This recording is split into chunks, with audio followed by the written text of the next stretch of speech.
He never ran for office, he never needed a microphone. Yet one man controls so much land in California that entire cities expand, pause, or wait on his decisions. He didn't chase headlines. He didn't flip land for fast money. He built a system where ownership never lets go. The homes where lives begin. The offices where careers are built. The malls where billions quietly change hands. Even the streets people travel every single day. When California surged, he already owned the ground beneath it. When markets collapsed, others were forced to sell. He stayed still and grew stronger. To some, he's a visionary who mastered city building, an empire built without speeches, without elections, without noise. And the man behind it all is Donald Bren.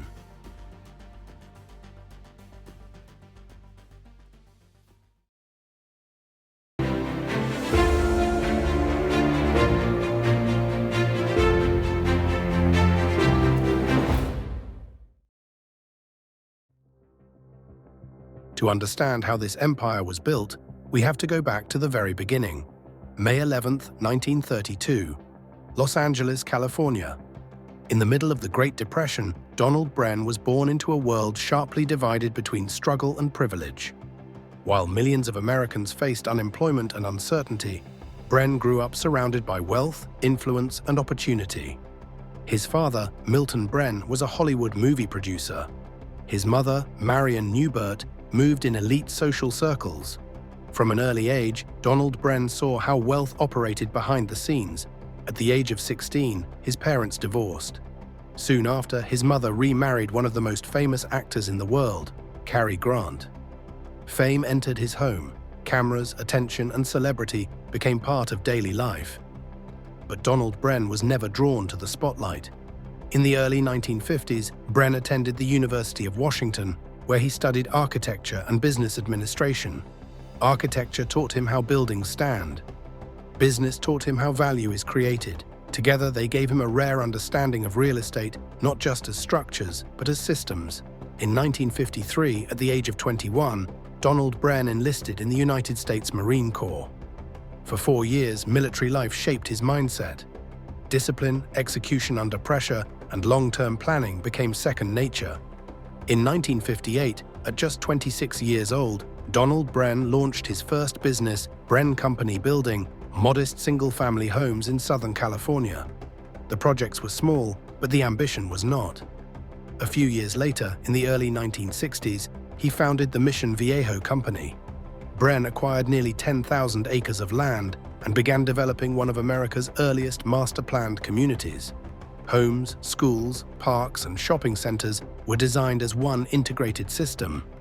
By the late 1960s, Mission Viejo became one of the fastest-growing communities in Southern California.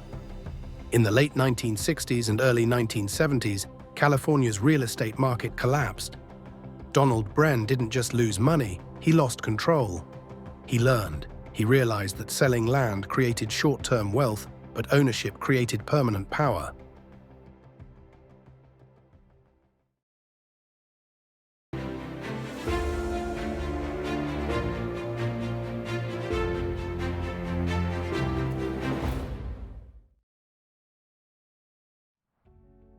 By the late 1970s, Donald Bren was no longer thinking like a builder.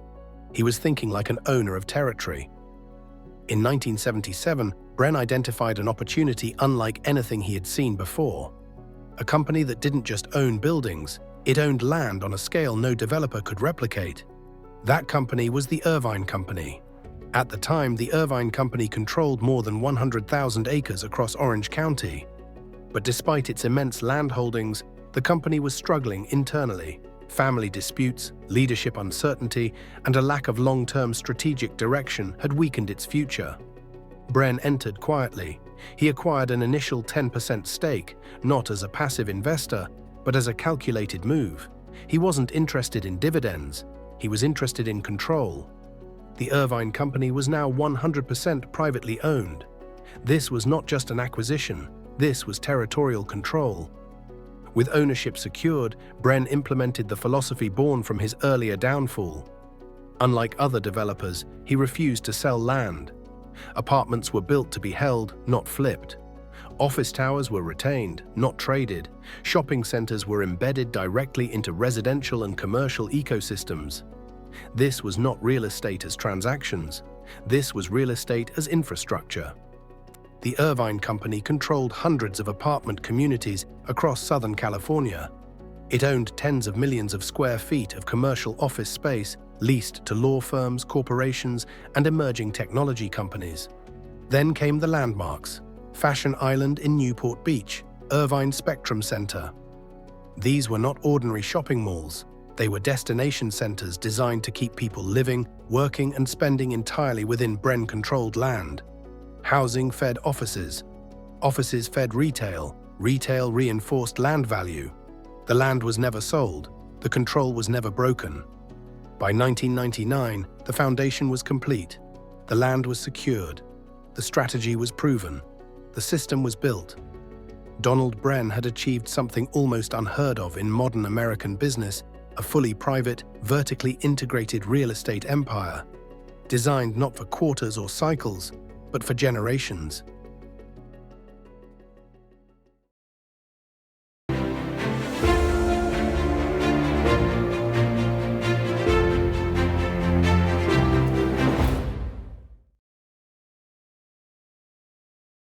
By the early 2000s, Donald Bren had achieved what most developers never would.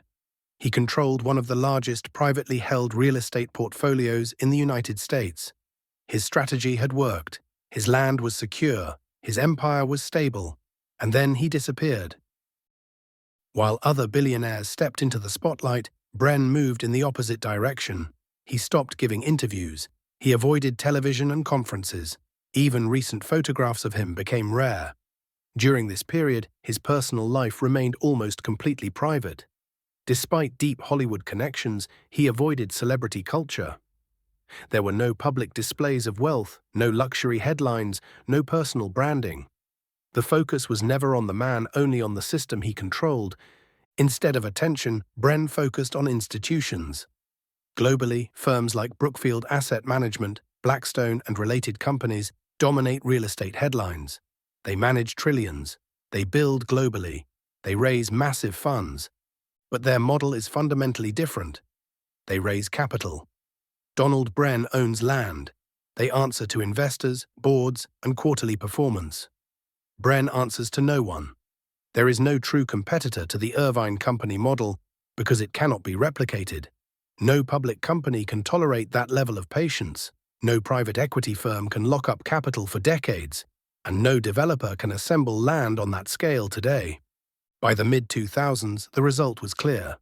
Donald Bren had not only built an empire, he had built a system so quiet, so patient, and so deeply entrenched that replacing it was no longer possible.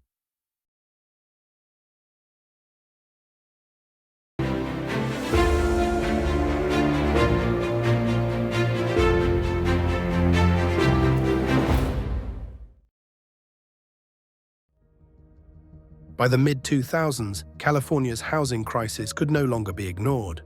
Rents surged year after year. Home prices exploded beyond the reach of young families. Entire generations were pushed out of the market. For many critics, the answer pointed to ownership. Through the Irvine Company, Donald Bren still controlled more than 93,000 acres of undeveloped land in Orange County alone, one of the most supply-constrained housing markets in the world. To supporters, this was disciplined, long-term planning. Activists accused major landowners of limiting supply to protect asset values. Tenant groups criticized rising rents inside Irvine Company apartment communities. Local governments pushed for faster development, higher density, and regulatory intervention. For the first time in decades, Donald Bren's name entered mainstream conversation not as a mysterious billionaire, but as a symbol of concentrated private power in California's housing economy. By 2025, Donald Bren's net worth exceeded $18 billion, making him the wealthiest real estate developer in the United States and the richest individual in Orange County. One man, one company, one region shaped for generations.